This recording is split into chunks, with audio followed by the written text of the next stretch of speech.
Eu sou professor da rede estadual e municipal e estou aqui representando a frente contra escola sem partido em São Luís do Maranhão. Tá? Bem, o que eu posso dizer de imediato? Nós estamos com essa disputa há um certo tempo, né? Não vem de agora. A gente sabe que o projeto aqui na Câmara de São Luís ele já foi travado, né? Inclusive no momento anterior e agora, com o resultado das eleições, não só aqui, mas a nível nacional, tá? A ideia é colocar esse projeto à frente, até porque dentro do programa do atual presidente, né, uma das questões centrais é a doutrinação. Segundo, né, esse programa, uma das maiores trincheiras da educação, né? E o que a gente pode dizer de imediato em cima dessa circunstância? A gente sabe que os problemas da educação não são esses, né? De forma alguma, a suposta doutrinação seria um problema que a sociedade brasileira deveria se preocupar nesse momento. Nós precisaríamos nos preocupar com escolas, com estrutura, certo? Com o poder público voltado para atender a sociedade com uma educação de qualidade, com os salários dos professores, né? Porque você tem muitos municípios do Maranhão e do Brasil que vão contestar o piso nacional lá no STF, né? E tantas outras coisas mais que a gente precisa colocar aqui, né? Porque de fato essa ideia do PL é uma cortina de fumaça, né? Porque ela desvia a atenção da sociedade com uma pauta moralizante e consequentemente você não enxerga qual é o problema da educação, que é mais estrutural do que a gente imagina. Então a gente se apega nessas pautas morais, né, que dizem respeito a vamos dizer assim, um avanço do conservadorismo na atualidade, não só no Brasil, mas no mundo como um todo, porque essas iniciativas de projetos como esse, Escola Sem Partido, eles não são só do Brasil. Vem acontecendo na América Latina, né, com Não Te Metas com Meus Hijos, né, Não Se Meta com Meus Filhos, na Alemanha e nos Estados Unidos, fruto dessa onda conservadora, certo? E o Brasil, em função do atual momento que a gente vive, também, desde 2014, vem lançando nas câmaras legislativas de todo o Brasil e agora circulando na Câmara Nacional um projeto de igual natureza, né?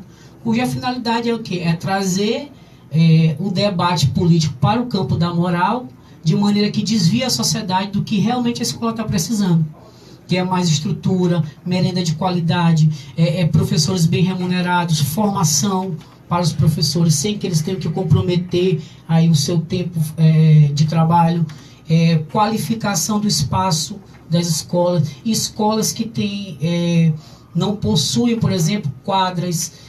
Então tem uma série de questões aí que a gente precisa colocar como sendo fronteiras da educação, e não essa, né? Porque é um falso problema. Falar que existe doutrinação em escola é um falso problema. Sou professor, falo aqui do chão da sala de aula, professor da rede municipal, estadual, né? A questão que nós vivenciamos é outra, né? Da mesma forma que se fala aí com muita veemência sobre essa doutrinação, eu não vejo ninguém falar sobre a violência no entorno das escolas. E isso é preocupante e que reverbera para o interior da escola, né? Então ele está se preocupando com uma coisa que de fato não existe. Você tem vários alunos em sala, né? E segundo o que prega o PL, né, que você teria como professor que lidar com as convicções que os pais têm, né, e que os filhos trazem para a escola. Você já pensou, você como professor ter que atender a 35, 40 alunos, cada um com uma cabeça, com uma visão de mundo diferente? Ele é impraticável. Ele não se sustenta do ponto de vista prático, né? Então, nós estamos aqui a discutir, né, um PL, um projeto que nada mais é do que uma cortina de fumaça para desviar os reais problemas que existem na educação nacional. E aí a gente se apega a essa pauta moral, infelizmente, mobiliza a sociedade, faz inclusive com que alguns políticos tenham notoriedade dentro de suas assembleias ou câmaras legislativas, né, mas que no fundo é um projeto inócuo, porque ele não vai trazer nada a não ser a perseguição dos professores que, por sua vez, venham a ter uma opinião ou um ponto de vista diferente e sejam enquadrados, né, como alguém que vai estar ali para doutrinar, porque o próprio conceito de doutrinação nesse projeto não é bem claro. Mas na prática, sabe o que é? Basta você ir contra o que está posto aí e você vai ser enquadrado como doutrinador. É isso. O que você vê, o projeto do governador Flávio Dino, a que ponto ele colabora para os professores diante da lei da mordaça? Decreto, né? É, o decreto do governador Flávio Dino, que decretou que aqui no Maranhão não vai ter essa lei, não vai vigorar essa lei de calar a boca dos professores. Bem, é um ato administrativo importante. Eu acho que o governador Flávio Dino, ele se antecipou, né, porque a gente sabe que nacionalmente, inclusive terça-feira, é a votação nacional, com o intuito de resguardar uma educação de qualidade, uma educação crítica, uma educação onde as pessoas tenham liberdade de pensar. Então, o nosso Estado, nesse quesito, ele está sendo um ponto de resistência, uma vanguarda. É uma vanguarda e eu tenho pleno acordo, porque é uma medida que vai, pelo menos até, eu não sei como isso vai se desenrolar futuramente, né? Porque a gente também tem que ter ciência do que está posto aí, em termos de governo nacional, não dialoga muito bem com essas propostas que são mais críticas e que prezam pela liberdade. Então, o governador Flávio Dino, na minha visão, ele acertou bastante e valoriza, sim, um modelo de educação onde as pessoas têm liberdade para pensar, porque a ideia é essa, não é proibir pensamento A ou B, como está posto nesses projetos de escola sem partido, mas sim garantir a liberdade de pensar, de ensinar, aprender nos espaços da Escola do Maranhão. E, Rose, eu posso fazer Pode. também a voz do professor Baima? Deve. Quem é o ouvinte, no caso? A pergunta do ouvinte? Ele caiu a ligação dele, eu ia pegar o Ribeiro. O Ribeiro. Tá ouvindo, tá via Facebook, era no bairro bem distante daqui, ele falou Ok, não tô ouvindo não, né? Caiu a... Não, caiu. Tá pelo certo, Face. mas, professor Baima, o professor Flávio Dino não fez como um ex-juiz, mas um bom jurista, e eu como professor de direito também, eu digo apenas que o governador Flávio Dino apenas cumpriu a lei. Está no artigo 206 da Constituição a liberdade de ensinar e aprender. E também está na LDB a lei que rege nossos 4 professores aqui. A lei de diretriz e base também está inserida lá na lei de diretriz e base. Então eles vão ter que alterar a Constituição. E outra coisa, a lei de diretriz e base é lei especial. A lei especial ela se sobrepõe à lei genérica. Gente, pelo amor de Deus, nós saímos da ditadura militar. Eu não consigo entender o povo brasileiro hoje. Fizeram uma pesquisa que quase 80% do povo brasileiro estão absolutamente contrários, no caso brasileiro, contra um possível retorno de ditadura. E como é que muita gente acha que nós estamos prejudicando, tentando manipular as pessoas a votarem A ou B? Isso não existe.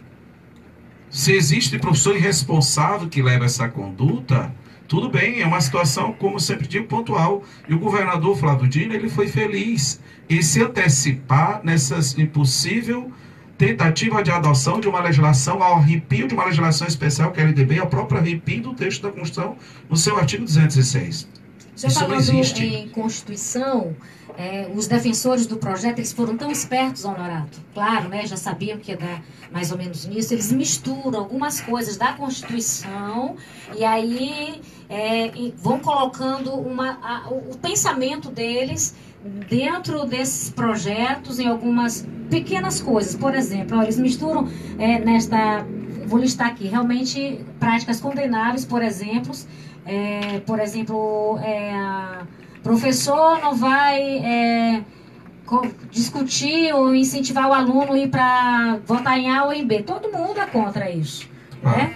Mas, em compensação, ele diz que o professor não fará propaganda política partidária dentro da sala de aula, mas também não incitará os alunos a participarem de manifestações e atos públicos e passeatas. Como? Como não estimular? Claro como não que sim. estimular? É social, é do ser humano. É desenvolvermos cidadãos críticos. Exato. Por quê? Porque exatamente os ditadores, eles perseguem os intelectuais, porque os intelectuais têm a vanguarda de estimular a sociedade a lutar, inclusive, Abrir contra os a olhos, corrupção. né, vereador? Outra coisa, Lúcia, que eu tenho batido bastante nas entrevistas.